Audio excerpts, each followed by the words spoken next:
Slides आप लोगों को अब नजर आ रही हैं? Yes sir. अच्छा जी, अब हम लोगों ने बात ये की थी कि डिग्री ऑफ अ रिलेशन हमने बात करनी है। फर्स्ट ऑफ ऑल रिलेशंस क्या थे? दो एंटिटीज के दरमियान one to one, one to many और मैनी टू मैनी के रिलेशनशिप है। फिर हमने कहा कि ये वन टू वन के दोनों साइड पे एक ही एंटिटी भी हो सकती है। अगर ऐसा होगा तो that is known as a unary relation. यानी पार्टिसिपेटिंग एंटिटीज एक रिलेशनशिप में अगर सिर्फ एक ही है तो वो सेल्फ रिलेशन होगा, उसको हम यूनरी रिलेशन भी बोलते हैं। अगर रिलेशनशिप दो एंटिटीज के दरमियान है तो वो बाइनरी होगा, तीन के दरमियान है तो टर्नरी होगा, और तीन से ज्यादा हो तो उसे एंड रिलेशन बोलते हैं। अब वन टू मैनी और मैनी टू मैनी हमने यूनरी में डिस्कस करना है, बाइनरी में डिस्कस करना है और टर्नरी में डिस्कस करना है। ये 12 हमारे पास वो एग्जाम्पल हमें दे, और उसके बाद फिर हम इसकी कुछ प्रैक्टिस करेंगे।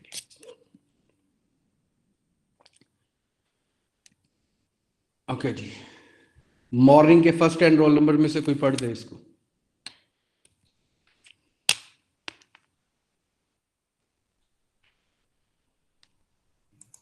Cardinality of relationships, one to one.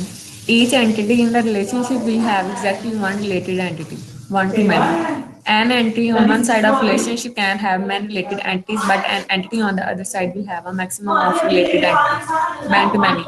Entities on both sides of relationship can have many related entities on the other side. अच्छा जी, वन टू वन में हमारे पास क्या है कि दोनों एंटिटीज, हर एक एंटिटी का एक इंस्टेंस दूसरे के एक इंस्टेंस के साथ जा सकता है। फॉर एग्जांपल कार पार्किंग, मैं एक कार पार्किंग पीयूसीआईटी में मेरे लिए मौजूद है, मैं आऊँगा अपनी गाड़ी को उस पार्किंग में खड़ा करूँगा और आ जाऊँगा। अब कार और कार पार्किंग प्लेस में जो रिलेशनशिप है वो वन टू वन। एक गाड़ी दो पार्किंग प्लेसेस पे खड़ी नहीं होगी, एक पार्किंग प्लेस पे दो गाड़ियां खड़ी नहीं होंगी, इनका रिलेशनशिप क्या होगा? वन टू वन का। मैं और मेरे ऑफिस की चेयर, ये वन टू वन रिलेशनशिप है। मैं आके एक चेयर पे बैठूंगा, इस चेयर पे एक आदमी बैठेगा, मैं दो चेयर्स पे नहीं बैठूंगा, एक चेयर पे दो लोग नहीं बैठेंगे, तो ये भी कौन सा रिलेशनशिप है? वन टू वन रिलेशनशिप है। वन टू मैनी में मैं बहुत सारे स्टूडेंट्स को पढ़ा रहा हूँ, that is a one to many relationship. मेरे एक आदमी के सर पे बहुत सारे बाल हैं, that is a one to many relationship. ठीक हो गया। एंड सो ऑन, एक आदमी की दो आंखें होती हैं, ये भी वन टू मैनी रिलेशनशिप है आइज और मैन के दरमियान। और इसी तरह बहुत सारी हम एग्जांपल्स को आगे इसकी डिस्कस कर सकते हैं। मैनी टू मैनी, एक स्टूडेंट बहुत सारे कोर्सेज में इनरोल हो सकता है, एक कोर्स में बहुत सारे स्टूडेंट्स क्या हो सकते हैं? इनरोल हो सकते हैं। ठीक हो गया। एंड इसकी भी हम बहुत सारी एग्जांपल्स आगे जाके देख सकते हैं। अब एक और बात है, मैं एक जगह पे कहता हूं कि जी एक टीचर और पर्सन का वन टू वन का रिलेशनशिप, लेकिन किसी दूसरी जगह पे वो कहते हैं कि हमारे पास जो चेयर है वो दो लोगों के लिए है, उसमें दो लोग भी बैठ सकते हैं, एक भी बैठ सकता है, और हो सकता है कोई भी ना बैठे। तो आपके पास एक जगह पे दो चीज़ों का, दो एंटिटीज का रिलेशनशिप वन टू मैनी है, तो किसी दूसरी केस स्टडी के अंदर वो मैनी टू मैनी भी हो सकता है। रिलेशनशिप एंटिटीज के दरमियान फिक्स नहीं हो सकते। आपकी केस स्टडी जैसे कहेगी आपने उसके अकॉर्डिंगली इसको क्या करना है? मैप कर लेना है। तो एक बिजनेस एनवायरनमेंट के अंदर दो चीज़ों का हो सकता है आपस में वन टू वन रिलेशनशिप हो, किसी और बिजनेस में वो वन टू मैनी हो, और किसी तीसरे बिजनेस में वो शायद मैनी टू मैनी हो। तो ये रिलेशनशिप दो एंटिटीज के दरमियान के, मैं कह दूं कि हमने पढ़ा था कि स्टूडेंट और टीचर का वन टू मैनी का ही रिलेशनशिप है, तो नॉट नेसेसरली ये हमेशा ट्रू हो, ये वेरी कर सकता है। ठीक हो गया जी। तो जो बिजनेस आपका बताएगा आपने उसको मॉडल करना है, पॉसिबिलिटीज यही है, या वन टू वन होगा, या वन टू मैनी होगा, या मैनी टू मैनी होगा। क्या मेरी बात समझ आ रही है आप लोगों को?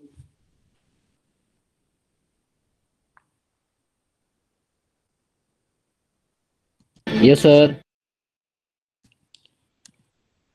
Yes sir. Okay. Cardinality constraints the number of instances of one entity that can or must be associated with each instance of another entity. Minimum cardinality, if zero, then optional. If one or more, then mandatory. Maximum cardinality, the maximum number. ये हमने नीचे optional 1, optional many, many to many, ये भी हम देख के भी आए थे पिछली डायग्राम में। ये उसने वो सिंबल्स हमें दोबारा रिकॉल करवाए हैं। डबल लाइन मैंडेटरी 1 के लिए है। सिंगल लाइन, एक लाइन बेसिकली 1 को रिप्रेजेंट करती है। अगर 2 लाइनें लगी हो तो इसका मतलब होता है मैंडेटरी 1। एक लाइन और एंगल ब्रैकेट हो तो एंगल ब्रैकेट मैनी को रिप्रेजेंट करती है। तो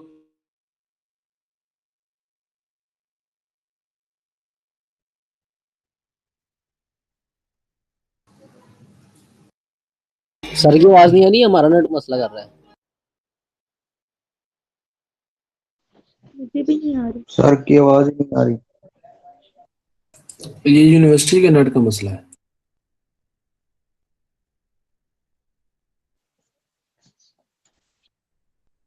यार सर को ईमेल वगैरह कर दो सुबह वाला लेक्चर की तरह, ये वाला सीन ना हो जाए।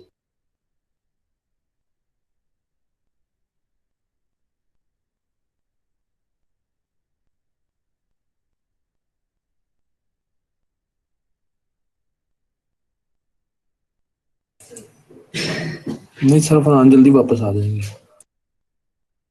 वापिस तो जल्दी आ जाएंगे लेकिन बहुत आगे चले जाएंगे भाई, पढ़ा पढ़ा के।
कहाँ पे मैं डिस्कनेक्ट हो गया था जनाब, मुझे बस याद कराएंगे।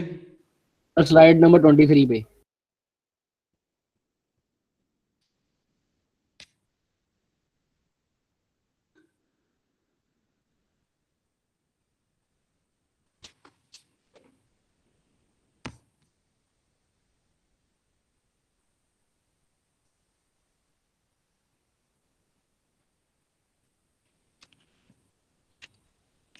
अच्छा जी, ये हमारे पास यूनिरी रिलेशन की 2 एग्जांपल्स हैं। पहली एग्जांपल है a person is married to a person, it's a 1-to-1 relationship.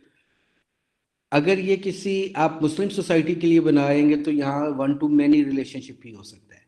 इसका मतलब है हर एंटिटी का किसी दूसरी या उसका अपने साथ जो रिलेशनशिप है वो वेरी कर सकता है, जो आपकी केस स्टडी कहेगी।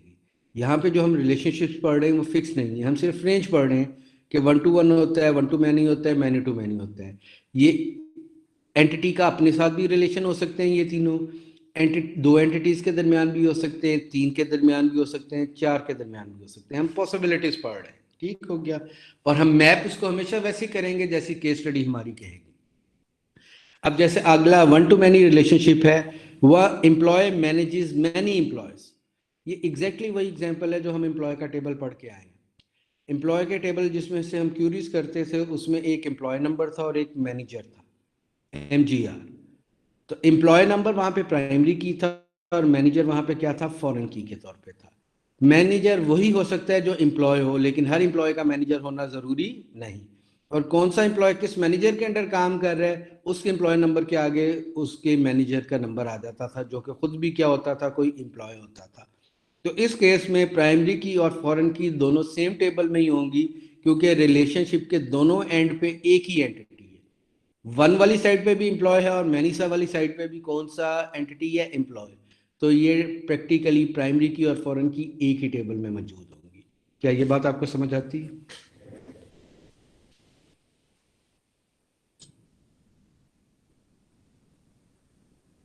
सर सर रिपीट कर दीजिए जरा।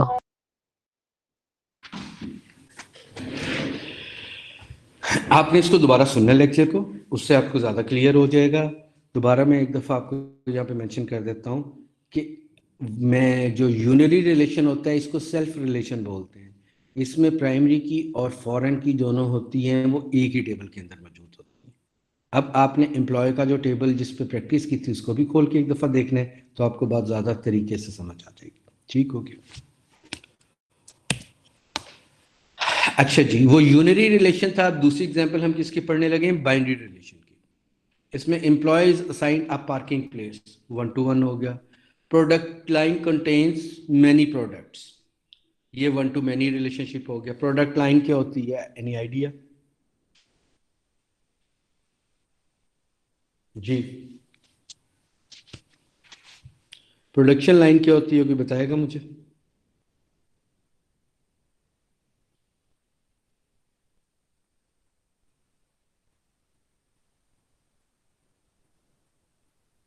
किसी को कोई आइडिया नहीं कि प्रोडक्शन लाइन क्या होती है? सर प्रोडक्ट की लिस्ट जो मैन्युफैक्चर होती है। नहीं जी, प्रोडक्ट लाइन ये होती है कि फॉर एग्जांपल अगर मैं उसकी ओमोर की बात करता हूँ कि आइसक्रीम बन रही है, तो आप उनकी फैक्ट्री के अंदर जाएं तो वो कन्वेयर पे जैसे काम चल रहा होगा, तो वो एक आइसक्रीम नहीं बन रही होंगी, 4-5 प्रोडक्ट्स इकट्ठी बन रही होंगी। मे भी कोई चॉक बार बन रही हो, एक कप बन रहा हो, और कोई एक दूसरी कोई कौन भी बन रही हो। तो ये मल्टीपल प्रोडक्ट्स एक ही प्रोडक्शन लाइन के ऊपर चल रही होती हैं और वो बन रही होती हैं। मशीन्स के स्ट्रक्चर ऐसे होते हैं कि वो मल्टीपल प्रोडक्ट्स को एट अ सेम टाइम क्या कर रही होती हैं, बना रही होती हैं। तो आप उनकी प्रोडक्शन लाइन को देखें तो मल्टीपल प्रोडक्ट्स एक ही दफ़ा में बन रही होती हैं। तो एक प्रोडक्ट लाइन के ऊपर एक से ज़्यादा प्रोडक्ट्स बनाई जा सकती हैं। प्रोडक्ट लाइन एक ही होगी, लेकिन उसके ऊपर प्रोडक्ट्स कितनी होंगी, मल्टीपल होंगी। That is known as 1 to many relationship. ठीक हो गया? स्टूडेंट्स आगे और कोर्सेज आगे। एक स्टूडेंट बहुत सारे कोर्सेज में रजिस्टर हो सकते हैं और एक कोर्स में बहुत सारे स्टूडेंट रजिस्टर हो सकते हैं। तो it's a many to many relationship. तो ये तीनों एग्जांपल्स हमने देख ली बाइनरी के अंदर, 1 to 1 की, 1 to many की और मैनी टू मैनी की। ये बात हमें समझ आती है? इस बात में कोई इशू?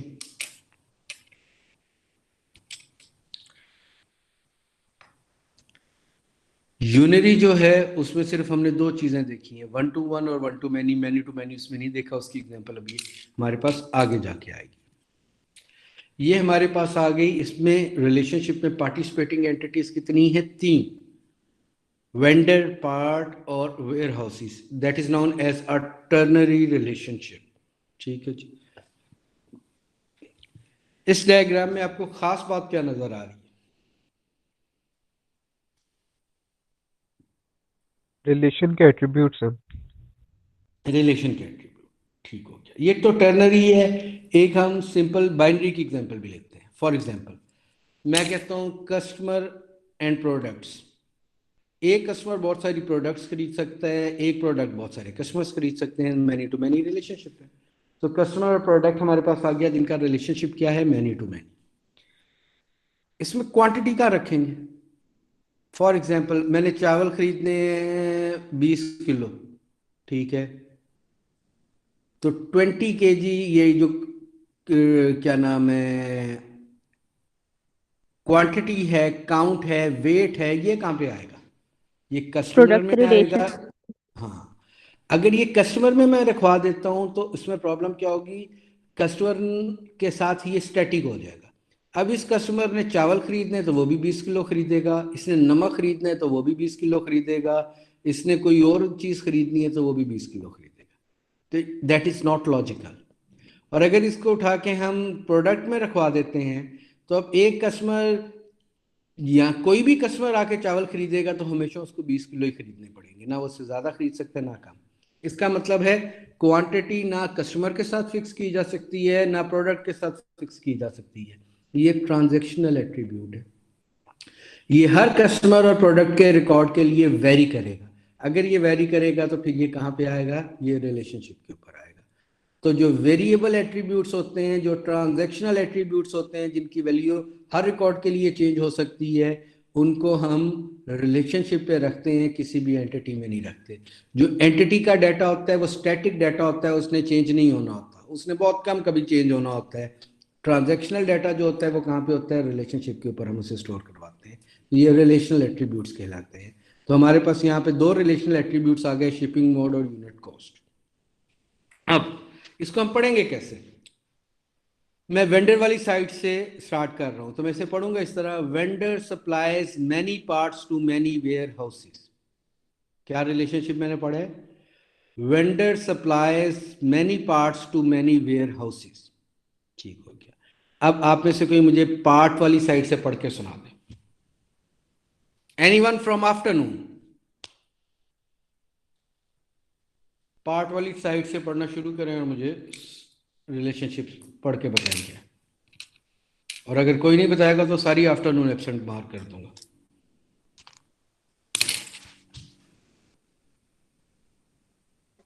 जी सर। पार्ट वाली साइड से पढ़ के सुनाए। Parts are supplied by vendors. Many parts are supplied by many vendors. तो वेयर हाउस कहाँ गया? सर पार्ट से वेंडर पढ़ना। नहीं, सारा टोटल रिलेशनशिप पढ़ोगे ना, या पार्ट्स वाली साइड से? Sir, many parts are supplied by many vendors to many warehouses. कोई और ठीक कर दे इसको।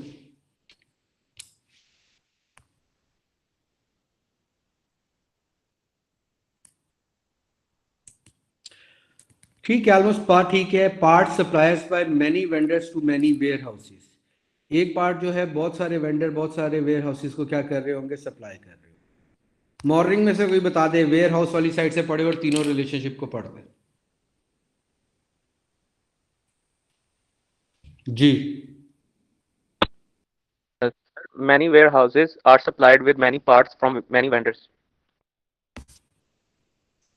दोबारा बोलो यार, सुन नहीं पाया मैं। Many warehouses are supplied many parts by many vendors. Fine, ठीक लग रहा है।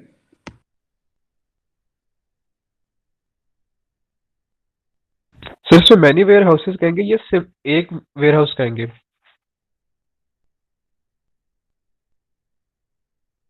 सिंपल आएगा।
अच्छा जी,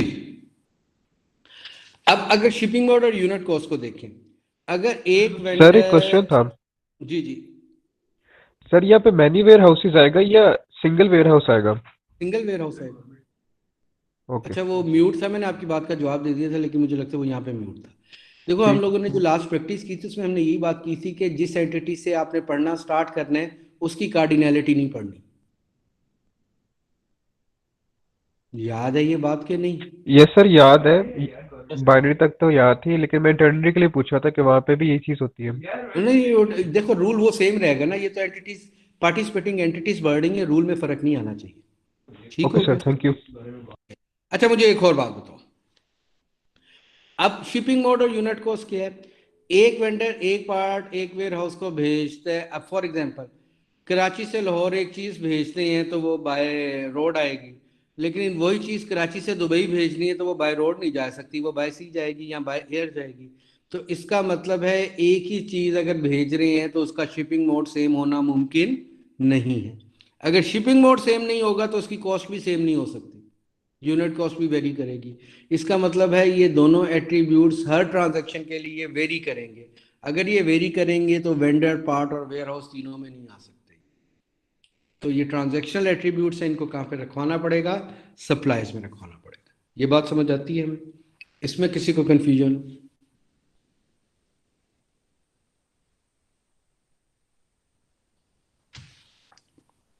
ये बात समझ आ रही है हमें? Yes sir. Yes yes sir. Sir.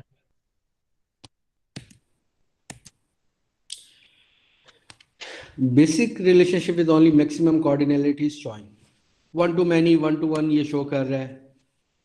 A person is married to a person, उसने अब उसकी कार्डिनलिटीज साथ मेंशन कर दी हैं, that is optional one.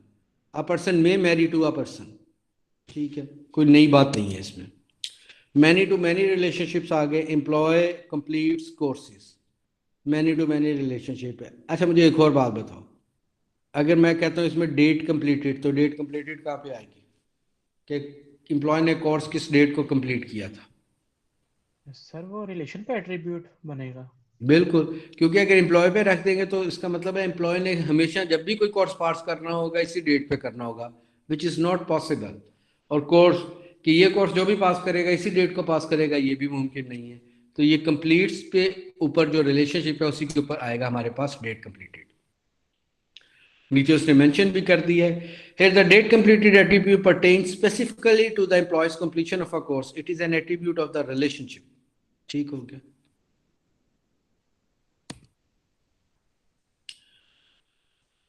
Vendor parts और वेयर हाउसेस, यहाँ पे भी वो रिलेशनशिप बता रहा है। That is a very good question. मुझे ये बता दे आप लोगों में से कोई कि ये क्या हो रहा है, इसका क्या मतलब है ये जो बन रहा है हमारे पास?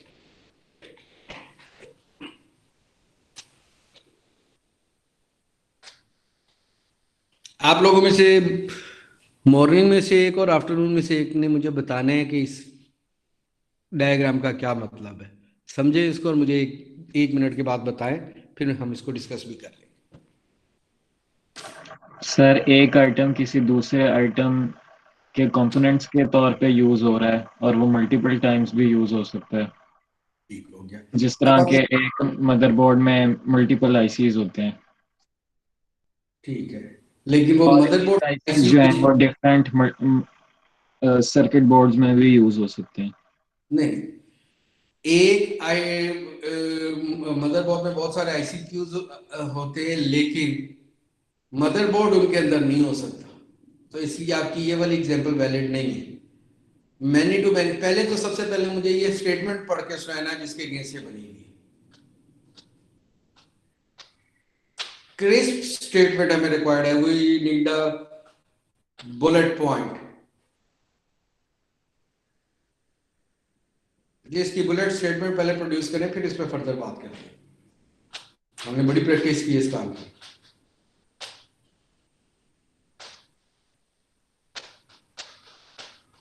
सर एन ये होगा item has many component items.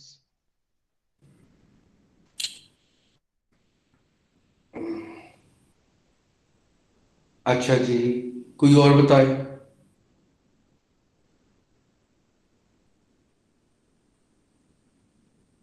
Sir, an item has components of a quantity.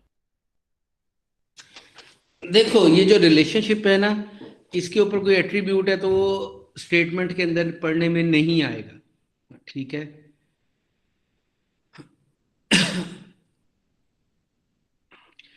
देखो ये दोनों तरफ से हम पढ़ सकते हैं। अगर मैं आइटम वाली साइड से पढ़ता हूं तो मैं कहता हूं आइटम में यूज मैनी कंपोनेंट, और वाइस वर्सा पढ़ता हूं तो मैं कहूंगा component use by many items. तो मैनी टू मैनी रिलेशनशिप है। एक आइटम बहुत सारे कंपोनेंट को इस्तेमाल कर सकता है, एक कंपोनेंट बहुत सारी आइटम्स में इस्तेमाल हो सकता है। दोनों चीजें हमारे पास मौजूद। इंपॉर्टेंट बात क्या है, कंपोनेंट भी एक ही बात है, एक ही चीज को हम कह रहे हैं जिसको हम आइटम कह रहे हैं। रिलेशनशिप के दोनों एंड के ऊपर जो एंटिटी है वो सेम ही है, वो फर्क नहीं। अगर एक एंटिटी होती आइटम की, एक होती कंपोनेंट की, तो हमें बहुत ही आसानी से काम समझ आ जाता। लेकिन क्योंकि ये सेल्फ ज्वाइन है, इसमें आइटम्स को ही हम कंपोनेंट बोल रहे हैं, आइटम्स को ही हम क्या बोल रहे हैं, कंपोनेंट। चलो अब मेरी एक एग्जाम्पल सुने आप। मैं फॉर एग्जाम्पल एक एग्जाम्पल लेता हूं, क्या दिया मैंने, अच्छा जी मेरी बात सुनो। मैं कहता हूं कि आइटम नंबर 1 है साल्ट, नमक। आइटम नंबर 2 है लाल मिर्च। आइटम नंबर 3 है chaat masala, which is a combination of 1 and 2। Item number 1 क्या है, याद करवाएं मुझे। सॉल्ट। आइटम नंबर 2 क्या है, Sir, लाल मिर्च. आइटम नंबर 3 क्या है, चाट मसाला।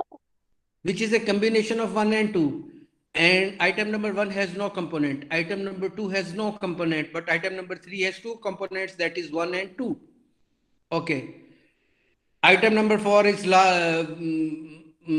black, काली मिर्च हम उसे कह देते हैं। आइटम नंबर 4 इज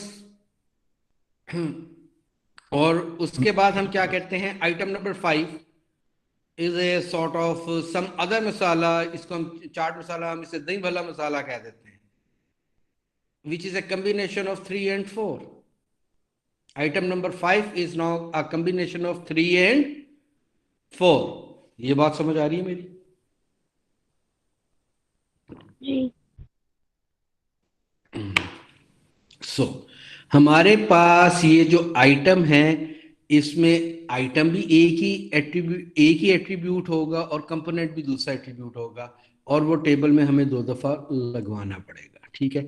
इसका मजीद जो एग्जैक्ट सोल्यूशन है ना, वो जब हम ट्रांसफॉर्मेशन को देखेंगे तो उसमें वो हमें ज्यादा आसानी से समझ आ जाएगा। कंसेप्ट आपको कंसीव किया आप लोगों ने कि इसका मतलब बनता क्या है। अच्छा सर, इसके अंदर ये मैंडेटरी मैनी है या ऑप्शनल मैनी है? We are talking about optional many. तो फिर सर वो मदरबोर्ड और आईसी वाली एग्जांपल भी ठीक नहीं होनी चाहिए?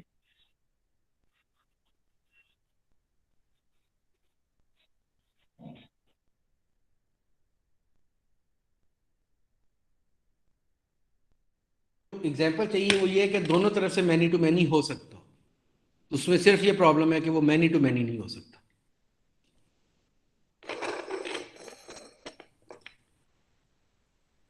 Excuse me sir. जी जी। सर जैसे यहाँ पर रिलेशन में लिखा हुआ है ना हेल्थ कंपोनेंट्स, और फिर जब हमने स्टेटमेंट लिखा तो हम लोगों ने कहा कि मे यूज मैनी कंपोनेंट्स। तो जो इसके अंदर लिखा होता है जैसे हेल्थ कंपोनेंट्स, तो हम वो एग्जैक्टली वो यूज नहीं करते, मतलब कुछ डिफरेंट भी यूज कर सकते हैं, जैसे यहाँ पे यूज कर लिया हम लोगों ने।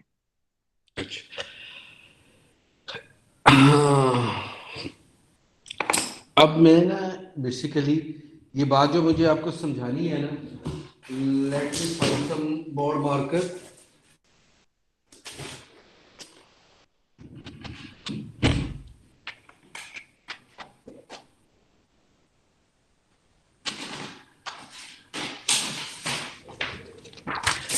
आपको समझाने के लिए मैं एक बात बना कर रहा हूं कि जो मैनी टू मैनी रिलेशनशिप हमारे पास होता है ना, उस रिलेशनशिप के सेंटर में एक नया टेबल आता है जिसमें दोनों की प्राइमरी की आ जाती है। ठीक हो गया जी। मैंने कहा ये आइटम का टेबल है, ये कंपोनेंट का टेबल है, और दरमियान में आ गया जिसमें आइटम और कंपोनेंट की आईडी मौजूद है। ठीक है, आइटम है 1 2 3 4 5। ठीक है, कंपोनेंट भी हैं 1 2 3 4 5। 1 का कुछ नहीं है, 2 के अगेंस्ट भी कुछ नहीं है, 3 is a combination of 1 and 3 is combination of 2। ठीक है, 4 का भी कुछ नहीं है, 5 का कॉम्बिनेशन है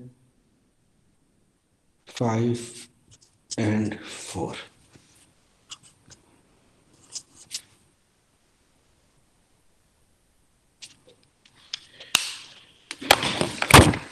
ये पेज नजर आ रहा है आप लोगों को? सर थोड़ा ऊपर करें।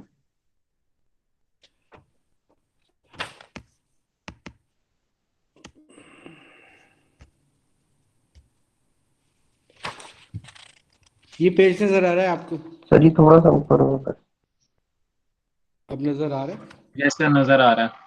अच्छा, ये देखो, Yes, ये sir. आइटम का टेबल है, ये कंपोनेंट का टेबल है। मैंने कहा दरमियान में मैनी टू मैनी रिलेशनशिप के लिए एक नया टेबल है, और उसमें दोनों की प्राइमरी कीज एज फॉरेन की आ रही है। आइटम वाले साइड को मैंने आइटम आई लिख दी है, कंपोनेंट वाली साइड को मैंने सी लिख दी है। अब मैंने कहा आइटम नंबर 1 का कंपोनेंट कौन है? 1 नहीं है। आइटम नंबर 2 का कंपोनेंट कौन है? 2 है। 3 का कंपोनेंट कौन है? 2 रिकॉर्ड आ गए उसके। 3 का ये कंपोनेंट है 1, दूसरा कंपोनेंट कौन सा है? 2। You got my point? 4 का कंपोनेंट कौन है? 4 ही। 5 का कौन है? दैट इज 3, एंड 5 का कंपोनेंट कौन है? That is 4। ठीक है, सो इस केस के अंदर हम देखें तो हम अपनी सारी की सारी कंपोनेंट और आइटम की जो डिटेल है उसको मैनेज कर रहे हैं। इंपॉर्टेंट बात क्या है कि ये फिजिकली मैंने 2 टेबल बनाए हैं, लेकिन लॉजिकली ये बेसिकली क्या था? एक ही टेबल था। प्रैक्टिकली ये हम अज्यूम ऐसे करेंगे कि एक आइटम है और दूसरा कंपोनेंट है, लेकिन टेक्निकली ये बैक एंड के ऊपर एक ही टेबल है, 2 टेबल नहीं है। हमारे पास ये नया ज्वाइनिंग टेबल बनेगा। इस टेबल के बैक एंड के ऊपर आइटम के लिए भी एक ही टेबल है, कंपोनेंट के लिए भी एक टेबल है। यानी आइटम की फॉरेन की के लिए और कंपोनेंट की फॉरेन की के लिए पीछे जो बैक एंड पे प्राइमरी की है वो एक ही है, क्योंकि आइटम और कंपोनेंट दोनों एक ही टेबल हैं, कोई 2 डिफरेंट टेबल नहीं है। तो लॉजिकली ये इस तरह 3 टेबल हैं, लेकिन प्रैक्टिकली ये 3 नहीं है। ये कितने टेबल है? 2। प्रैक्टिकली ये कितने टेबल हैं? 2। क्या ये मेरी बात समझ आती है आपको?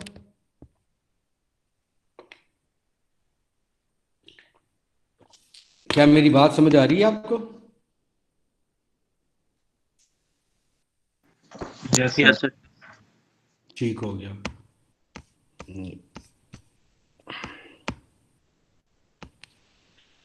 ठीक है, ये आगे हमें और भी कुछ चीजों में नजर आ जाएगा, इसको हम जाके आगे क्लियर कर लेंगे।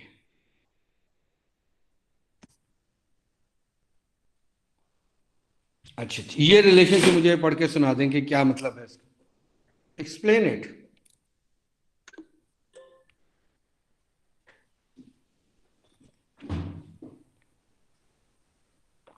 जी। Sir, एक तो An employee का employee supervises many employees, at employee. least one employee. ठीक है, इसमें देखो 2-3 बातें इंपॉर्टेंट है। पहला, एम्प्लॉय और डिपार्टमेंट 2 एंटिटीज हैं, इनमें एक से ज्यादा रिलेशनशिप हो सकते हैं। Employee works exactly one department. Employee works in exactly one department. Department manages by exactly one employee. Employee may manage a department or may not manage a department। ठीक है, departments have many employees, यहाँ department have at least one employees। तो 2 entities के दरमियान एक से ज्यादा relationship हो सकते हैं। कितने हो सकते हैं? कोई लिमिट नहीं है, जितने मर्जी हो सकते हैं। हमारी रिक्वायरमेंट 10 रिलेशनशिप्स की है, 2 एंटिटीज के दरमियान 10 रिलेशनशिप हो जाएंगे। फिर employees have one employer supervises at least one employees। an employee supervise at least one employee. आपके कुछ एम्प्लॉयज जो होंगे वो सुपरवाइजर होंगे, और वो जो भी सुपरवाइजर होगा एटलीस्ट वो एक एम्प्लॉय को जरूर सुपरवाइज कर रहा होगा, और हो सकता है वो एक से ज्यादा को सुपरवाइज कर रहा हो।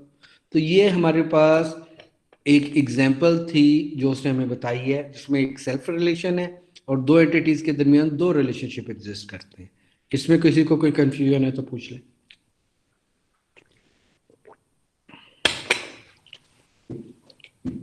सर एक दफा रिपीट कर दे जो अभी आपने लाइन बोली है। ये लेक्चर आपने दोबारा सुनने तो उसमें आपको ये लाइन बड़ी अच्छी तरह समझ आ जानी चाहिए, ठीक है? मुझसे क्यों बार बार कहलवाते हैं? चलें, अब आप लोग मुझे बता दें कि ये क्या लिखा हुआ है। प्रोफेसर और कोर्सेज के दरमियान क्या रिलेशनशिप है? Professor is qualified in at least one course. ठीक हो गया।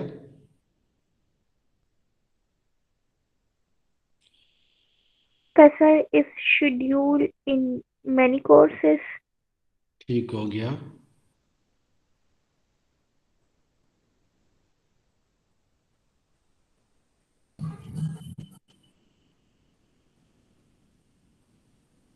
Sir, course is being qualified by zero or many professor. Course being qualified by many professors और मे बी नन। दूसरी तरफ से आ गया हमारे पास professor schedule for many classes, और दूसरी तरफ से कोर्स में स्केड्यूल फॉर मेनी प्रोफेसर्स और may not schedule for any professor. यहाँ पर जो खास बात है उसने हमें मेंशन की है वो है कार्डिनैलिटी। उसने मैनी के साथ कोर्स के एंड में 4 लगा दी। इसका मतलब है एक प्रोफेसर के लिए हो सकता है कोई भी कोर्स स्केड्यूल हो, और हो सकता है मल्टीपल कोर्स स्केड्यूल हो, लेकिन मल्टीपल की मैक्सिमम लिमिट 4 है। तो ये कार्डिनैलिटी में मैक्स लिमिट को शो करता है ब्रैकेट में, अगर कोई नंबर हम दे दें। सर ये जो मैनी होता है इसकी लिमिट डिफाइन करता है कि मैनी में कितने तक। जी मैनी की देखो 1 की तो कोई लिमिट डिफाइन ही नहीं करनी, वो तो 1 ही है ना। ऑप्शन की भी कोई लिमिट नहीं डिफाइन होनी, लिमिट तो सिर्फ मैनी की ही डिफाइन होनी। Yes sir. ये एक डायग्राम है उसने उसको दिया है, इसको आप लोग खुद रीड कर लेंगे। Multi variable strong and weak entities. Afternoon में जी रोल नंबर 20 से ऑन 20 से आगे ऑनवर्ड कोई भी रोल नंबर पढ़ते इसको।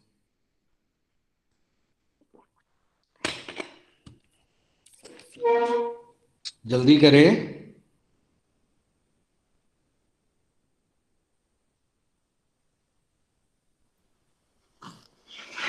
Strong entities. Strong versus weak entities.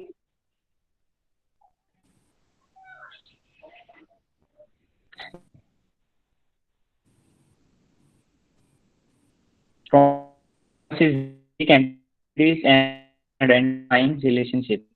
Strong entities accidentally of other type of entities. Presented a single line rectangle. Weak entity dependent on a strong entity cannot exist on its own. Does not have a unique identifier represented with a double line rectangle. Identifying relationships. Links strong entities to weak entities represented with double line diamond. देखो हमारे पास यहाँ पे employ has dependent. वो कहते हैं हमने dependents के नाम रखने अपने पास उन डिपेंडेंट्स के जो किसी एम्प्लॉय पे डिपेंडेंट हो। इसका मतलब है हर डिपेंडेंट की इंफॉर्मेशन हम नहीं रखना चाहते। डिपेंडेंट से मतलब यहाँ पे बच्चे हैं, तो हम किसी भी बच्चे की इंफॉर्मेशन ही रखेंगे। हम सिर्फ उन बच्चों की इंफॉर्मेशन रखेंगे जिनका फादर हमारे पास एम्प्लॉय है। तो इसका मतलब है डिपेंडेंट एक वीक एंटिटी है जो एग्जिस्ट करने के लिए डिपेंड करती है एम्प्लॉय की एंटिटी पे। अगर एक किसी इंस्टेंस से उसका रिलेशनशिप होगा एम्प्लॉय के तो वो एग्जिस्ट करेगी, वरना वो एग्जिस्ट नहीं करेगी।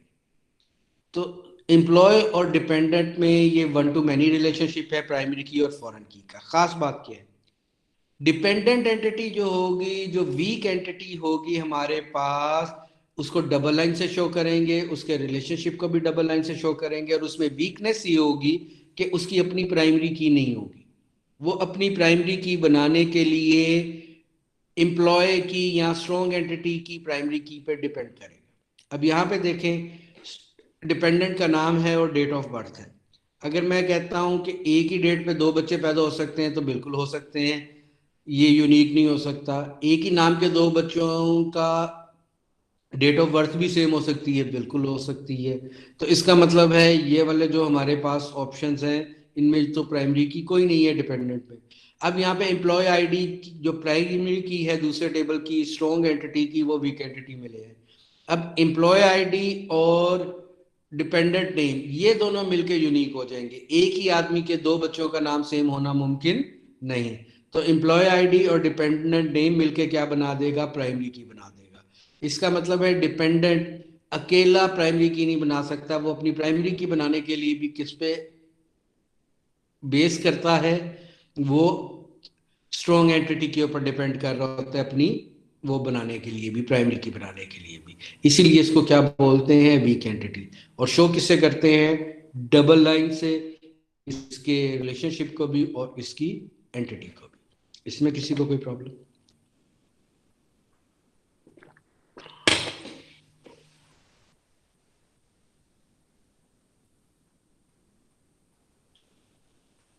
चले हम सर ये डिपेंडेंट नेम डबल लाइन क्यों किया गया है? क्योंकि ये प्राइमरी की का पार्ट बनेगी ना, अंडरलाइन है, ये प्राइमरी की का पार्ट बनेगी। लेकिन ये पार्शियल प्राइमरी की है, पूरी नहीं है। पूरी किसके साथ मिलके बनेगी, एम्प्लॉय के साथ।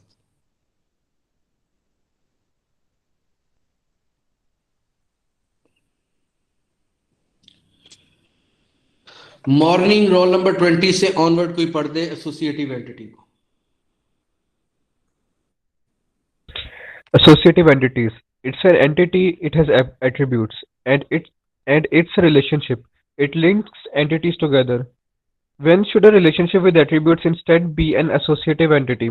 All relationships for the associative entity should be many. एक The सेकंड यहाँ पे associative. रुकना एक minute. Okay, When should relationships instead to associative entity? अभी हमने देखा कि बहुत सारे रिलेशनशिप्स के ऊपर वेरिएबल एट्रिब्यूट्स या ट्रांजैक्शनल एट्रिब्यूट्स रखे थे। वो देखा यार अब ये नीचे वाले पॉइंट जरा तो सुने कि रिलेशनशिप पे एट्रिब्यूट्स तो हो ही सकते हैं, उससे सर आपकी समझ नहीं आ रही सर। आवाज नहीं आ रही मेरी? सर डिस्ट्रैक्शन हो रही है।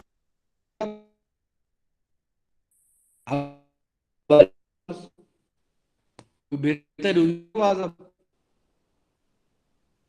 नहीं सर अभी भी कट कट के आ रही है। अच्छा चले, मैं I will try.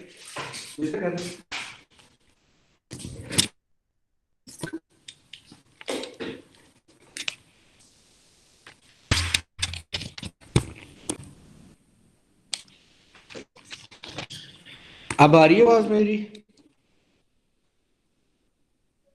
Yes sir आ रही है। जी सर। कोई बेहतरी हुई है आवाज में कि नहीं? यस सर अब बेहतर हो गई है। अच्छा चले, मैंने कहा कि रिलेशनशिप के ऊपर एट्रीब्यूट्स तो थे। अब कौन सी रिलेशनशिप है जिन पे एट्रीब्यूट्स हों तो हम उसे एसोसिएटिव एंटिटी कहेंगे। उसके लिए ये चारों नीचे वाले 5 पॉइंट्स में आपने गौर से सुनने हैं। जो रीड कर रहा था अब रीड करते हैं इसको। All relationships for the associative entity should be many. The associative entity could have meaning independent of other entities. The associative entity preferably has a unique identifier and should also have other attributes.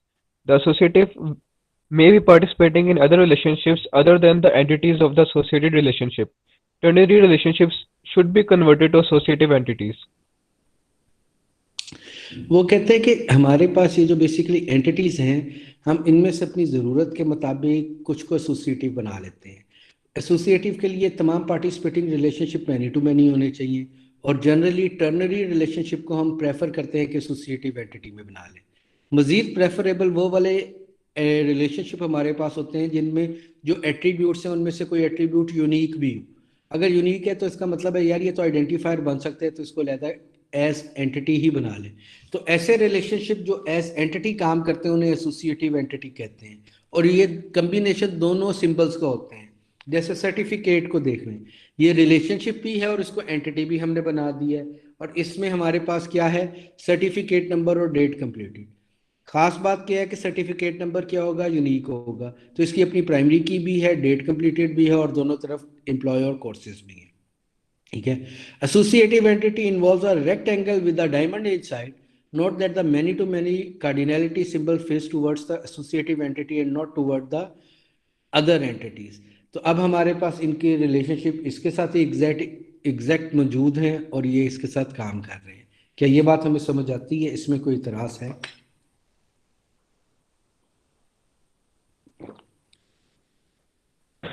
Sir इसका मतलब है कि जो हमने पढ़ा था relation with attributes, उसी की बेटर फॉर्म है। हाँ, और यार खास बात, असल बात देखो, जब ट्रांसफॉर्म होने, अभी जब मैंने आपको मैनी टू मैनी की एग्जांपल बनाई है सेल्फ रिलेशन वाले केस में, उसमें नया टेबल बना था ना, तो ये एंटिटी है, इसका भी नया ही टेबल बनना है, तो एंड ऑफ अ डे दोनों में कोई फर्क ही नहीं होगा। जो फाइनल रिजल्ट होना है वो मैनी टू मैनी का और एसोसिएटिव एंटिटी का सेम ही होना है, कोई फर्क नहीं होना।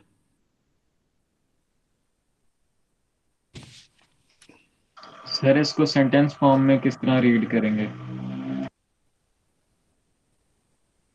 Employ have many certificates, course have many certificates, दोनों तरफ से हम इस तरह पढ़ेंगे इसको। Employee have many certificates, course have many certificate.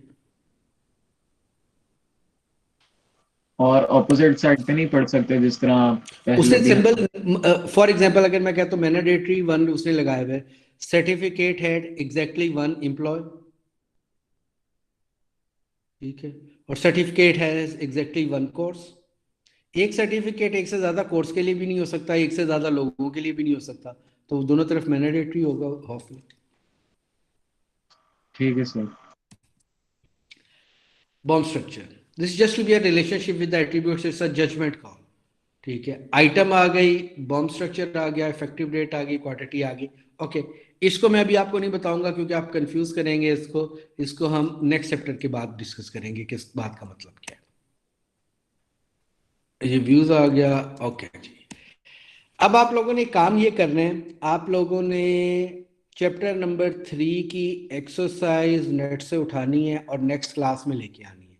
Next class में उसका मैं एक वाइवा आप लोगों से करूंगा, उसमें एक क्वेश्चन है, क्वेश्चन नंबर 4 या 5, जिसके 12 या 15 पार्ट हैं। आपने सिर्फ वो एक क्वेश्चन करके आना है, उसके 12 या 15 पार्ट हैं, वो वाला क्वेश्चन ही करके आना है। ठीक है, वो किसी क्या नाम है, उसके अंदर चौथा क्वेश्चन है, किसी में छठा है, किसी में 8वां है, एडिशंस के हिसाब से वेरी करता है, लेकिन वो पता लग जाएगा जिसमें 12, 14, 15 केस स्टडीज होंगी, वो वाला क्वेश्चन आपने करके लेके आना है। उसका हम वाइवा करेंगे, 4 नंबर का वाइवा होगा आप लोगों का परसों की मंडे वाली क्लास में, तो वो आपने करके लानी है। अगर वो आपको बुक नहीं मिलती तो आपने नेट से ढूंढनी है, टीएस को कह देना कि सर ने कहा कि हमें प्रोवाइड करें, और अगर आपको नहीं मिलेगी तो आप लोग क्योंकि वो 4 नंबर कट जाएंगे। इसको कैसे मैनेज करना है ये आपने मैनेज करना है, लेकिन परसों मुझे इसका सोल्यूशन रिक्वायर्ड है। 5 नंबर। अच्छा, एक्सरसाइज पूरी? हाँ, सिर्फ एक क्वेश्चन जिसके 12 या 13 पार्ट हैं, 12-13 केस स्टडीज आपने बना के लानी है उनकी ईआरडी, उन सारों के सोल्यूशन भी मैं आपको बता दूंगा, और उसके पहले उसका एक क्विज भी हम ले लेंगे। जो लोग पार्टिसिपेट करेंगे उनको 1 नंबर मिलेगा, जो सही क्वेश्चन करेंगे बाकी 4 नंबर में से उनको वेरी कर देंगे, जो बिल्कुल ही नहीं आएगा उसको 1 नंबर भी नहीं मिलेगी। ठीक हो गया जी। और पहले मैंने एक्सरसाइज देखनी है, उसके बाद फिर हमने वाइवा करना। ठीक हो गया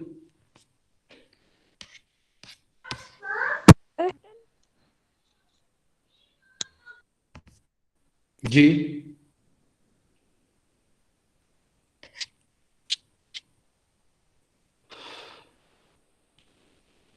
कोई क्वेश्चन? चले, आपने इसको अच्छी तरह देख लेना है, मैं इसको अपलोड करता हूँ, सुन लें। जो लोग नहीं है क्लास में वो भी अब सुन लें, और बाद में मंडे वाले दिन कोई बंदा एब्सेंट ना हो, वरना उसके 5 नंबर कट जाएंगे।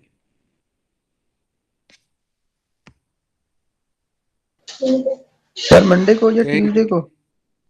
जिस दिन भी क्लास होती है पहली हमारी next week. Okay sir, thank you. अल्लाह हाफिज़ सर।